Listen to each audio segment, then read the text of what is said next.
everybody, and happy Tuesday. I'm Molly Smith from Living in Lenawee Realty, and today Constance and I are sitting down with Cesilie Castle from the mortgage team to answer some frequently asked questions for first-time homebuyers or just homebuyers in general. And would everybody like to introduce themselves? I am Constance Burkhart, living in Lenawee. Like Molly said, I'm a buyer agent and a listing specialist. I've been in the business for 5 years, and I have 2 wonderful kids. And you want to introduce yourself? Yeah, hi, I'm Cesilie Castle, like she said, with the mortgage team. I've been in lending and real estate since 2016, so about 7 years now.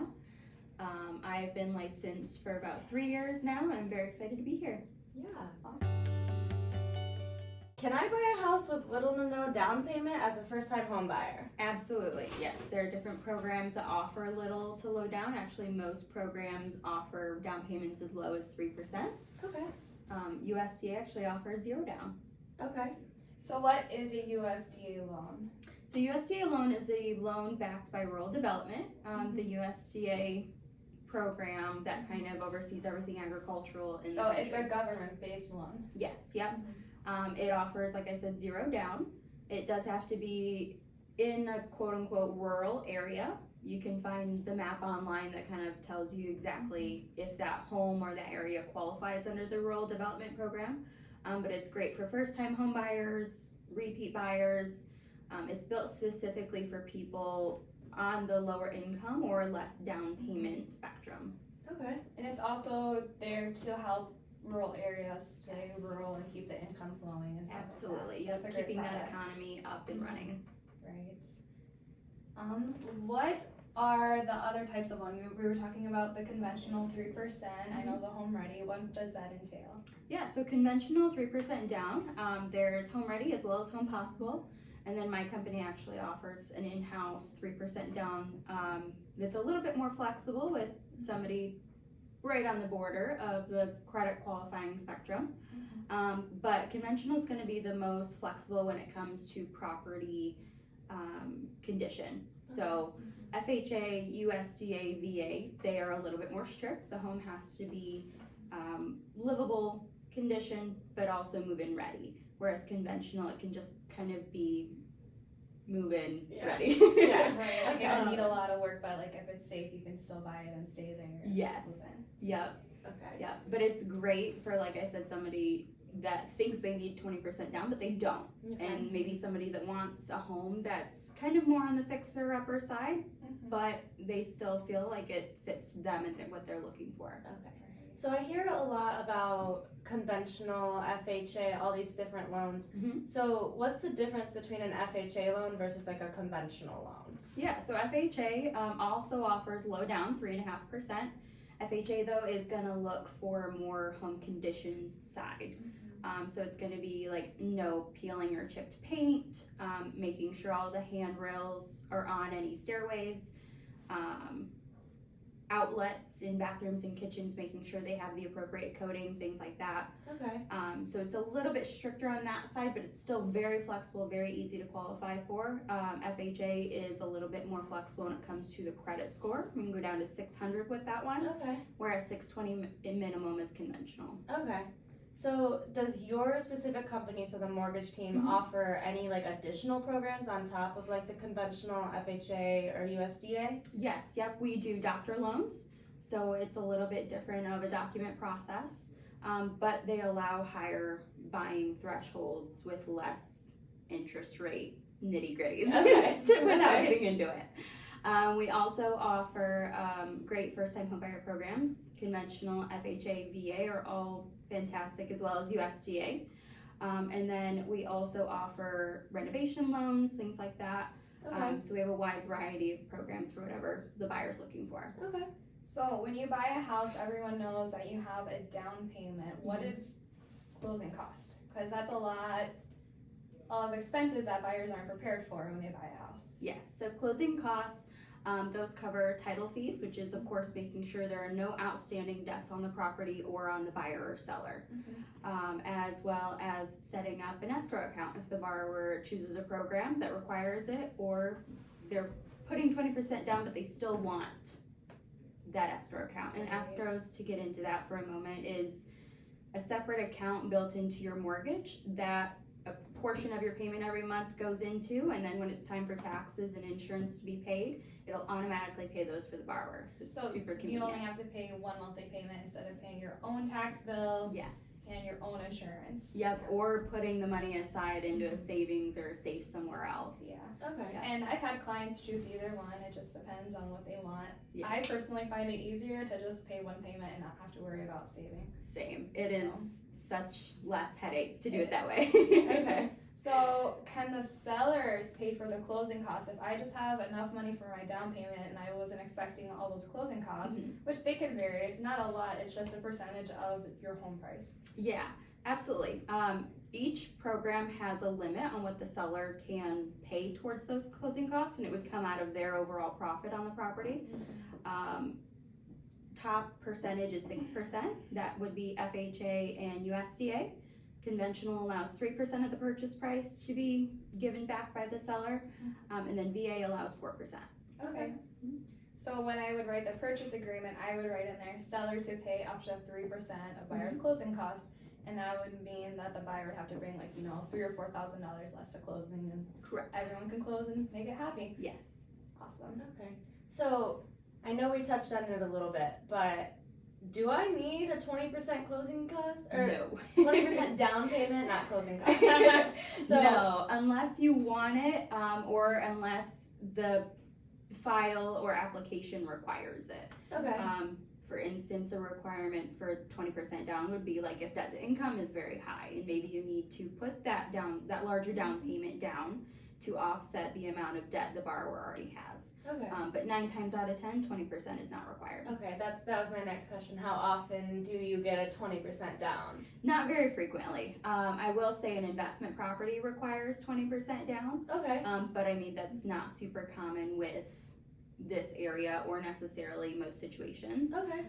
Borrowers are usually looking for their primary residence. Okay. So what is an appraisal? An appraisal is different from an inspection. So an inspection is not typically required unless it's required by the loan program. But an appraisal is required by the lender majority of the time. There are rare occurrences where we can get what's called an appraisal waiver, but essentially that goes off of the last list and selling price Okay. within a certain amount of time based on the county's auditor information. But an appraisal is a licensed appraiser going out to the property, verifying that the home will sell for what it's being bought for, making sure that value is there so that way the borrower is not upside down on the property if they go to sell or refinance later on. It's ensuring it's a safe and habitable environment, as well as making sure everything is up to code. Okay. Awesome. So a big thing for people our age is renting versus buying. Like, what are the pros and what are the cons? Like, does it make sense for some people? Right, so, pros of buying, you have freedom to kind of do whatever you want with the property. I mean, of course, as long as you get the appropriate permits. I don't want to get anybody in trouble. But I mean, it gives you freedom to renovate how you want, have pets that I know a lot of rentals don't allow, just in general. I mean, the simplest dog. Yeah. You get to constantly build wealth and equity. It's a very good investment. It's a solid investment. Mortgage payment, it's going to stay the same. It's not going to budge the way rental payments can inflate with the economy. I'd say the only con though is maybe the process of selling if you're moving somewhere else down the line. I'd say that's probably the biggest one. I mean, you get a tax credit when you file taxes yearly. So I don't have anything bad to say about buying property. Right, but like even when you sell, you still get a paycheck. It's just a longer process versus like, hey, I want to cancel my exactly. this month.